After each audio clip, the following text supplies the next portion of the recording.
Welcome to Making Money. This is Matt McCall. Thanks for joining me. It's June 22nd, 2023. Got a great guest for you today. James Altucher. You probably know him. You've heard of him. You've seen his picture around. The guy's been in the finance industry for a couple of decades. I remember being back on a TV show with him multiple times at Fox News back in the day. He is an editor. He's an investor. He's an author. He also is the host of the James Altucher Show, which is a podcast as well. We're going to talk about a lot of things investing, everything from what growth and value to innovation to Bitcoin. And of course, the one sector that he wants to take on an island for 10 years. It's a sector we have not heard yet from any guest.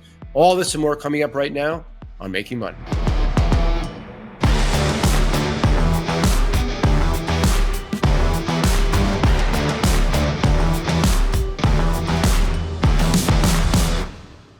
Over 1 million people around the world follow Wall Street veteran Mark Chaikin for his shockingly accurate stock market predictions.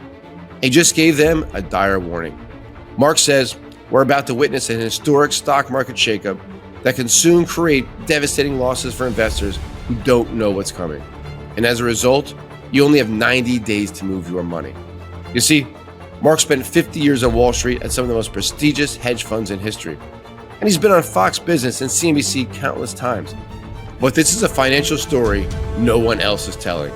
And if you let this take you by surprise, you could be in for a world of pain. He explains everything in a brand new free report available at rollingcrash2023.com. He includes a name and ticker of a popular stock that could be directly impacted by what's happening as well. Mark warned of the beloved pet brand Chewy before it fell 45%.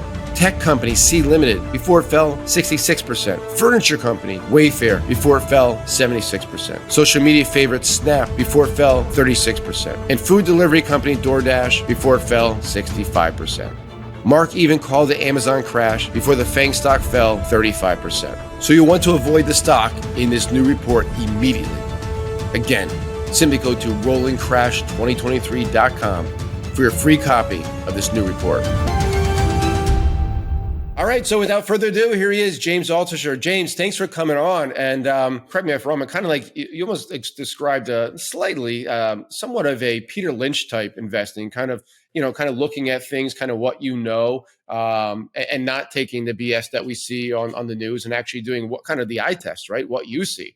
Was I wrong kind of picking that out of there? Not quite Peter Lynch in the sense that like Peter Lynch's approach is essentially you go to the mall and what are people actually buying? So his wife comes back and she bought, new Hanes leggings. Yep. And so I don't know if Hanes is a stock or not, but he'll say, okay, that's the stock to buy. Or if all his kids want to go to, P.F. Chang's for dinner, okay, that's the stock to buy. I'm not as much into that, although there's a role for deep value investing, particularly during bear markets where any stock could be a home run if it's gone down enough. But I'm more interested, and I don't believe necessarily only invest in what you know, because if I only invested in what I know, I can't diversify. So I have a very particular approach, which is, first off, you ask yourself, what industries are growing exponentially? And so right now, we live in a very fortunate day and age where there's many industries that are growing exponentially. Like 30 or 40 years ago, maybe only one industry was growing exponentially, which was the internet industry or the computer chip industry. But now you have many industries that are growing exponentially. Like there's of course AI, there's robotics, there's genomics, there's 3D printing, there's all sorts of different kinds of biotech, and on and on. We could talk about that later if you want. So I believe in innovation because when an industry is growing exponentially, a lot of companies are going to go bankrupt, but a lot of companies are going to be like Amazon, where they go from a split adjusted $1 to $100,000 over the past 20 years. Like you could have a lot of zeros and a lot of failures, but one of those and you make millions.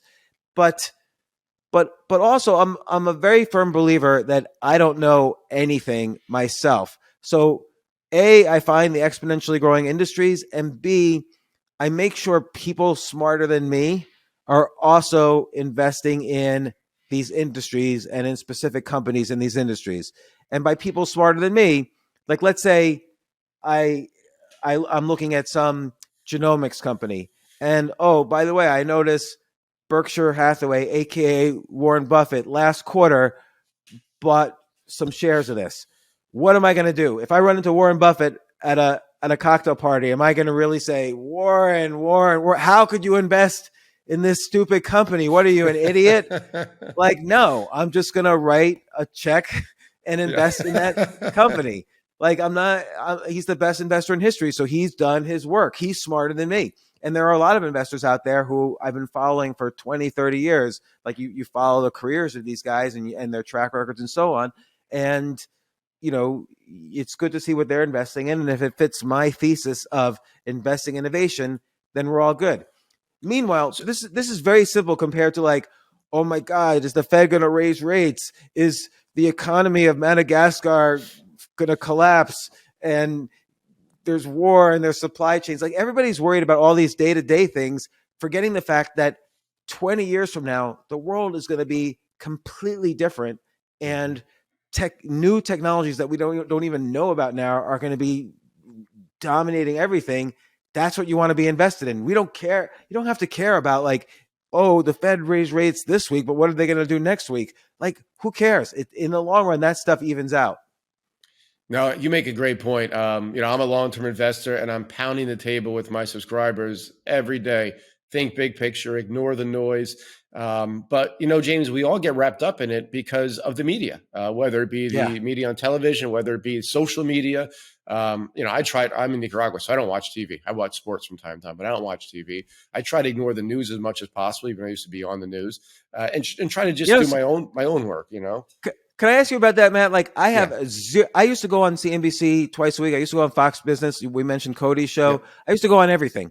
And I was eager to go on everything. Like it became like an obsession.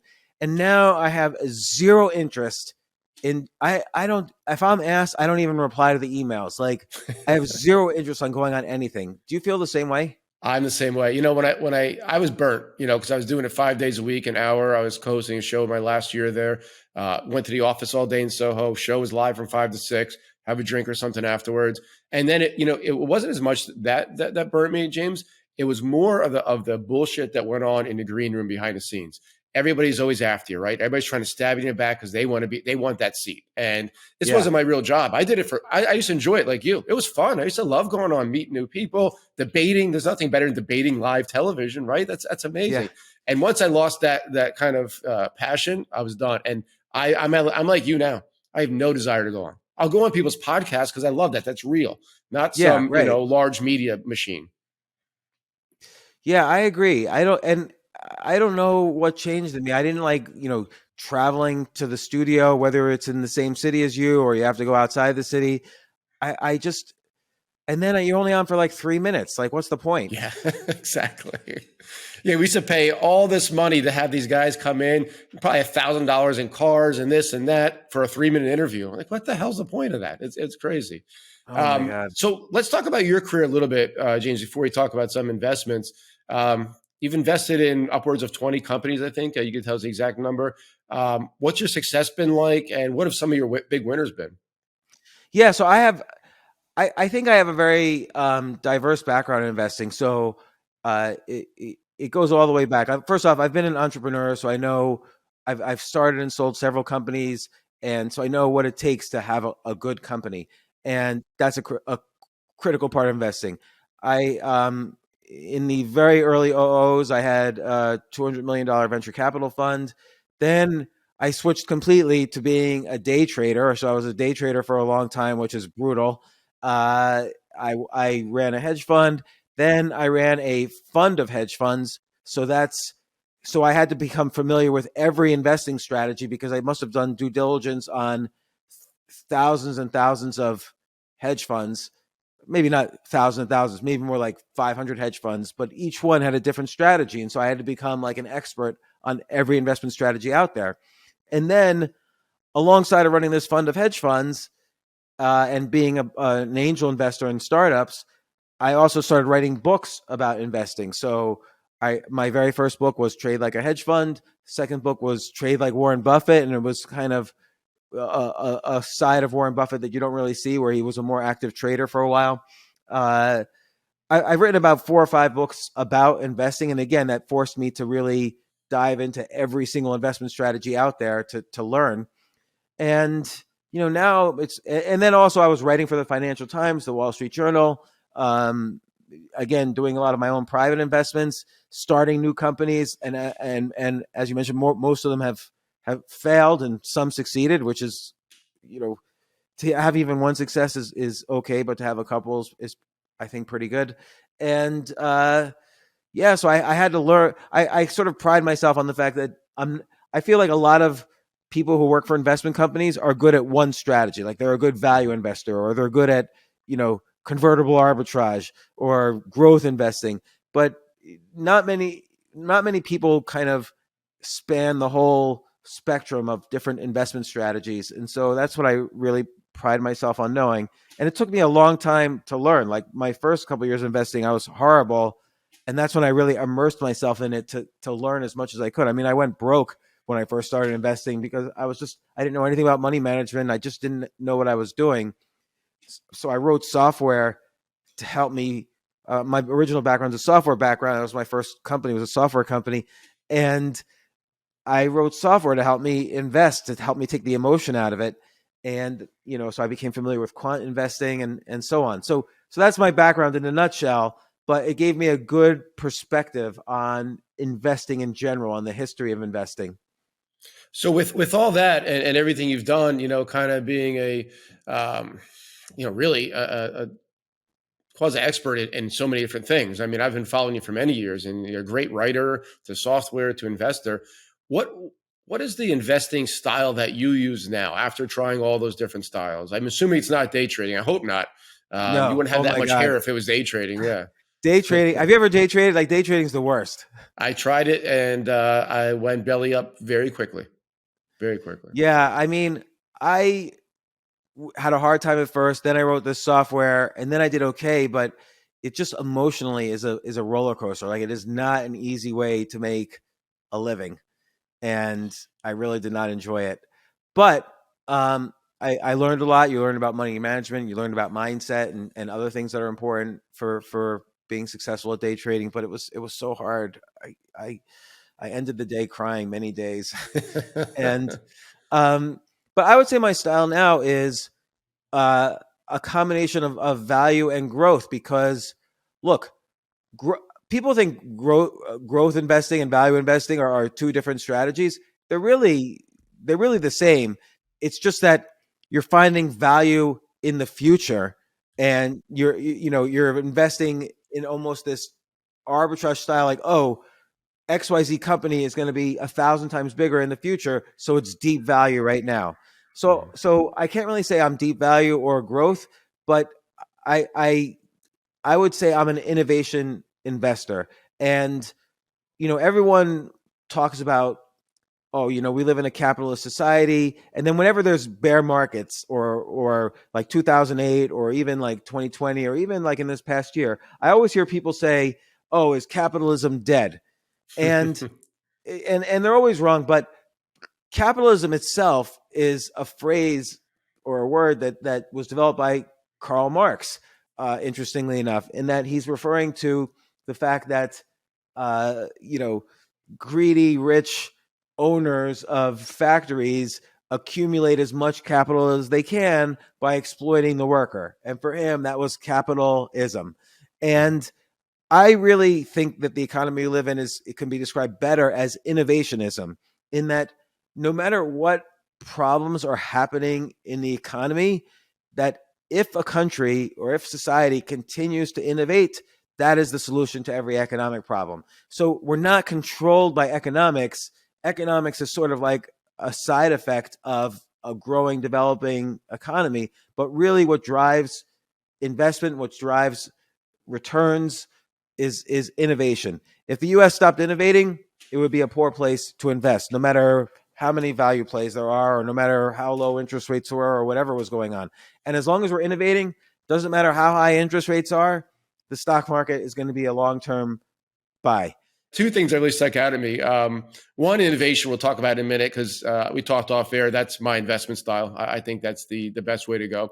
But you also talked about growth and value.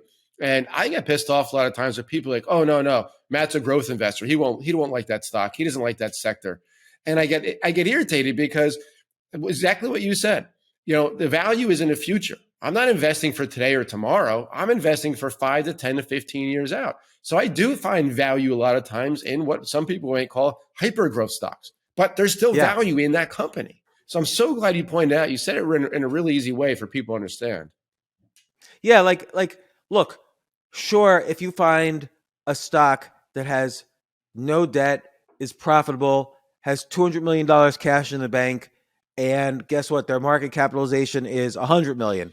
So you could buy $200 million worth of cash by spending $100 million, then shares of that stock are probably a good deep value buy. Like Ben Graham and then later his mentee, Warren Buffett, would call that cigar butt investing. They could pick a cigar butt off the ground and there's one last puff at it. And that's, what's usually thought of as deep value investing. No, I'm not going to argue. Like, that's a good style of investing too. But the best is, when you see, like, let's say genomics, the whole science of editing genes. I don't know how it works, but it's getting better and better to the point where pretty soon they're going to be able to edit your genes and cure cancer and millions of other diseases. But it's growing exponentially. Whenever something grows exponentially, it starts off really, really small. And then the next year, it's still small, but it's double what it was the year before. The next year, it's still small, but double what it was the year or two before. Eventually, though, it's going to spread all over the world. So if you're getting early on those investments, like take a look at, again, Amazon in 2000. Well, the World Wide Web, WWW, maybe had 100 million, 200 million users then, compared to 6 billion people on the planet at that time.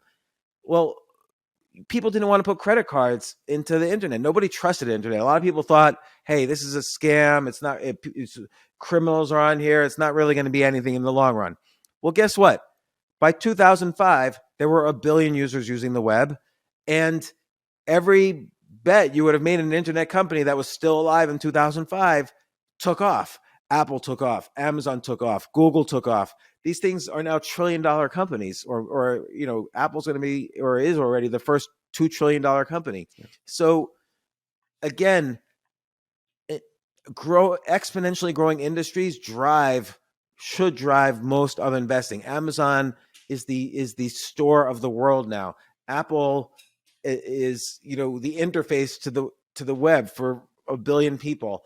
Tesla is a giant computer with a car driving app on it. Like, there's real things that are happening that 20 years ago we never would have believed these technologies would have existed even. So I think this is the key to investing right now. So let me ask you something. We don't even have to worry about the economy. Not once do you have to say, well, I buy Tesla, but I don't know if the Fed's going to raise rates in next month. Who cares if the Fed raises rates? Doesn't even matter. It doesn't matter what the hell happens. You go back 5 years ago. My book 2009 came out, and I wrote about Tesla then before it was even public, talking about electric vehicles. If you're buying an EV stock back then, it doesn't matter for the next 30 years who's president, what happens. The bottom line is there's going to be more EVs on the road in 30 years. I mean, you can't argue that, can you? I mean, I don't think we're going back to gas cars or sticking with gas cars. I think that's something that's logical. Genomics, the healthcare industry is going to be in 10 years, I think, not even 30, in 10 years, I think the healthcare industry is going to be unrecognizable from people today. I think I 100% agree. And, and look, Warren Buffett's not usually thought of as a growth investor, but I'm going to quote him here. He basically said, if you think a company is going to be around 20 years from now, then it's probably a good investment now. Now, if you just blindly follow that statement, it doesn't really work. Like U.S. Steel or Kodak were around for 20 years, 30 years, 100 years, and they ended up going bankrupt. But if you combine his statement with, and they are in an exponentially growing industry, then you just found a home run. Yep. And it's funny how you made it so simple. There's so many people out there who are so much smarter than me, running all these different things, these PhDs, and not really good investors at the end of the day because they don't think logically either. They're irrational when they look at a lot of stuff. Yeah. One area, James, I want to talk about is cryptos. Today, I just saw the Bitcoin ticker go across back above 30,000, was down below 25,000 just a week and a half ago. And the SEC came after Binance and Coinbase. Obviously, we all know about that story. And then all of a sudden, the world's largest asset manager this week, BlackRock, files for a spot ETF, which doesn't make much sense in connection with Coinbase. So somebody knows something there. So what's your view on this? I mean, I'm a long-term bull, so I could care less about this short term. I'd love to get your view. Yeah, sure. I mean, when the SEC, this was a few weeks ago, the SEC sued Binance and Coinbase, and crypto collapsed. Like you mentioned, Bitcoin went from 30,000 to whatever the low was, 25,000 or lower. And everyone was saying, oh, that's it. Crypto's dead. Nouriel Roubini, Dr. Doom, said, this is it. Crypto's dead. And, the first thing one could notice was that, oh, well, it seems like Bitcoin hit a low and then it started to stabilize, started to bounce. Just like when FTX happened, everyone said crypto's dead. All these things are scams. And yet, and Bitcoin and Ethereum fell. Well, they're up 100% since then. So clearly there was resilience. And I was in Norway recently, and I was meeting with some of their main central bankers. They don't care what the news in the US is about crypto. They're looking about how to improve their national payment system, and crypto is a strong part of that. What they're thinking, every country in the world now is looking at this, including the U.S. And people also forget history. There's that saying: buy the rumor, sell the news, or sell the rumor, buy the news. We knew for the past year that the SEC was going to sue Coinbase. How do we know? They actually announced it. They said they sent Coinbase what's called a Wells notice, which means they're investigating Coinbase and they're probably going to sue Coinbase. So we knew all of this already, but we didn't know when. There was a lot of uncertainty. Well, now for the first time in crypto's history, there's a path towards certainty on regulation. The SEC is suing everyone, and sooner or later, that suing is going to get resolved, which is going to result in massive certainty about regulation. They're not going to make crypto go away. They don't have that power. And Congress right now is very crypto friendly. And not only that, the rest of the world is crypto. Like the UK has a super crypto friendly prime minister. Dubai wants to become the center of global crypto banking. So this train has left the station. So it's here for the long run.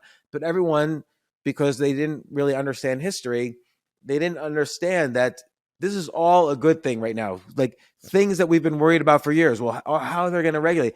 This is all going to get resolved soon. We don't know when, but soon now. It's the flag has been thrown down. The battle has started, and now we'll get some certainty out of this. And so then what you see happening is, there's SEC is suing. Maybe Coinbase was trading some securities and they're not following the regulations, whatever. Who knows how that lawsuit's going to turn out? But you see, like today or yesterday, Fidelity and Schwab and Citadel announced they're joining forces to create a fully regulated crypto exchange. So the smart institutions see opportunity in this, and they're acting. You're going to tell me Fidelity or like Blackstone, you mentioned Blackstone starting an ETF. You're going to tell me Steve Schwartzman from Blackstone didn't call up the SEC in advance and say, hey, if we announce this, you're not going to make a fool out of us, right? Exactly. And of course, the SEC said, you do it. You know what Blackstone's record is for starting ETFs? They've tried to start 597 ETFs, and they've succeeded 596 times. So this is a company that knows what they're doing, and they have $500 billion of assets under management. So guess what? With Fidelity, Schwab, Citadel, Blackstone getting involved and more institutions to follow, we haven't even mentioned international in this. That's trillions of dollars ready to go into a market that only is $1 trillion. Yeah. So what's going to happen to the price of Bitcoin, Ethereum, and even more so the picks and shovels altcoins that are going to build this new ecosystem? What's going to happen to the price of all these things? Well, it's going to go up, because finally, for the first time ever, Main Street America will be able to easily buy crypto. This is my problem with crypto right now, is that it's not easy to buy a cryptocurrency. Like, Yeah. oh, like grandma and grandpa in Kansas City is not going to say, oh yeah, let's go on Sushi Swap today and buy Thor chain and put it in our Nano Ledger X, so we can store it. That's not what they're going to do. But that just means there's opportunity, and as these opportunities get taken up by institutions like Fidelity and Blackstone, it's gonna make crypto easier to buy. It's mean there's eventually crypto is going to hit that internet tipping point of 1 billion users. It's currently about 300 million users worldwide. It's going to hit that billion, and that's the tipping point, and it's going to happen. You kind of tied it all together here, James, because you talked a couple times about investing with smart people smarter than you. And you just gave the great example. Fidelity, Citadel, Schwab coming together, launching that, all these other firms that have filed for ETFs. You're following smart money. I mean, there's not much smarter or bigger money out there, right? I mean, like you said, Fidelity's been doing it since 2014. They've been interested in crypto. They didn't, they would have stopped by now. 9 years later, if they didn't think this was working, they'd be out by now. And they're still going full blown. They're the biggest mutual fund company in the world. Blackstone, who we spoke about, is the biggest private equity fund in the world. Citadel is not the biggest hedge fund, but it's top 3. Okay, Ray Dalio's fund, Bridgewater, is the top hedge fund. Citadel might be number 2. And, this is happening. And people who are excited about it. You go to a crypto conference, people never even talk about, oh, what's the price of Bitcoin today? What was it yesterday? They don't talk about that. They talk about the projects they're working on. They talk about, we're developing this one token that's going to allow you to search through blockchains so you can easily do transactions faster and spot fraud and all this kind of, like, their heads are down. They're working hard.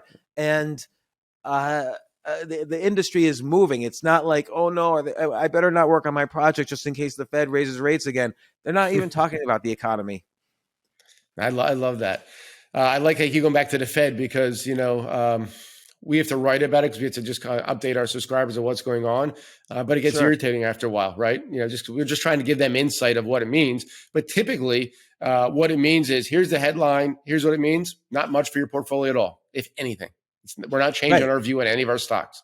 Not one. And now, day to day, unfortunately, the stock market trades on headlines. So people who are panicking or are worried about what's the Fed going to do, they like to hear this information, and it makes them feel comfortable. And look, an important part of investing is that you don't want to have to think about it all the time. And some people think maybe too much about the Fed, and they just can't help it because that's what the newspapers talk about. But the reality is, long term, it doesn't mean anything for your portfolio. Short term, could what the Fed's doing lead to recession? Yes. Could it cost you your job, or could it make mortgage rates higher? Yes. So if you're making a decision about whether or not to buy a house and you think the Fed's going to raise interest rates a lot more, that might affect your decision one way or the other. But in general, for the purposes of long-term investing, which is the only kind of investing that really creates generational wealth, then you can't worry about what's going on in the economy right now. Like, bear markets if you live in an innovative economy like the US, is people say, oh, China's catching up to us. No, they're not. The China is nothing compared to the US. You just look at the size of their GDP, look at the innovations coming out of it. China wants to be the US, but they're just not there. Yeah. And this is an innovative economy. So that means long-term stocks are going to go up. Yeah, it's been doing it for over a century. I don't see it stopping now. And if it does, the world's probably over. And then who the hell cares about money at that point?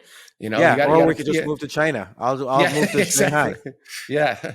Actually, I don't mind Shanghai. I've been there a couple of times. I don't mind it, but I prefer. I've never been there. Yeah. So before we wrap, James, I always ask every guest the old island question, I call it. So if I were to send you, your family, your friends, whoever the hell you want to take to an island, 10 years, what's the one investment or investment theme, sector, it could be anything, that you feel comfortable putting in your portfolio today, walking away for 10 years? It's such a great question, because I would say the industry, the innovative industries I probably have most knowledge of are crypto and AI. But from the research I've done and what I've looked at, I would basically try to put money in, let's say, the top 10 genomics companies, because like you say, that's going to just change everything about medicine. All medicine is going to be based on this. Like Nobel Prize winners are running each of these companies. the best investors are loading up on their shares. I think you can't go wrong with that. But by the way, I'm bullish on crypto, obviously AI, so many other industries, but I don't know, genomics is going to really save the world. I can't agree with you more. But I'll be humble just like you.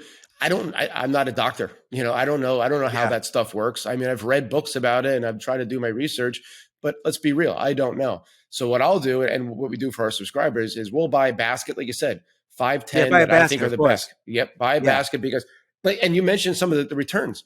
All you need is one of those stocks to hit. The other nine can go out of business and you still make a ton of money. I mean, it's all you need is one. Can I give you an example Sure. of this kind of basket thinking? So let's say, so Gordon Moore famously, he was the former, one of the first CEOs or the first CEO of Intel. And he famously says in 1967 that, what's now called Moore's Law, which is that computer chips are essentially said computers are getting twice as fast every 18 months. And since 1967, he's been dead on. Like every 18 months, computers are double the speed. And so let's say right then you decided, okay, I'm going to buy the next 100 computer companies that go public. So that means you would buy Intel, you would buy Microsoft, you would buy Compaq Digital, Radio Shack, Apple, and on and on. You'd buy the next 100 companies that go public. And you're going to put $1,000 in each one. So you're going to spend $100,000 and you're just going to put $1,000 and nothing more in the next 100 computer companies to go public. If you had done this, and let's just pretend and say 98 of those companies all failed. Now, many more than 98 succeeded, but let's just say 98 of those companies that you invested in went to zero, but only Intel and Microsoft survived. So ultimately, $98,000 of your $100,000 you lost, but two of the $1,000 you invested, you put $1,000 in Microsoft and $1,000 Intel. You'd have $3 million today. That's the power of a basket in an innovative industry, in an exponentially growing industry. And you really don't have to say more to prove the whole point. This is the way people should invest. It is. And I've been preaching this for many years. And I'd say, 80-20, well, 80% get it. But there's that 20%, James, that is fixated on stock number 25 out of those 100. And if that stock's struggling, they're pissed off because that one company, they can't get out of their own way, I feel like. You're right. They can't get out of their own way. And every week they're trying to figure out oh, is it over? Is capitalism dead? Are we in a recession?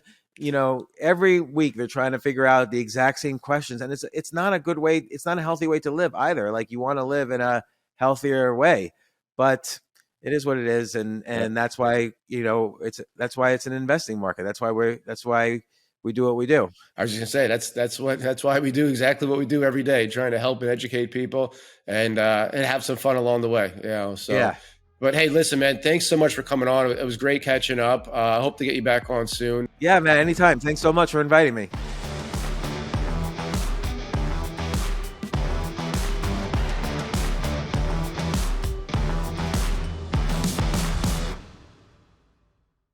Opinions expressed on this program are solely those of the contributor and do not necessarily reflect the opinions of Stansberry Research, its parent company, or affiliates.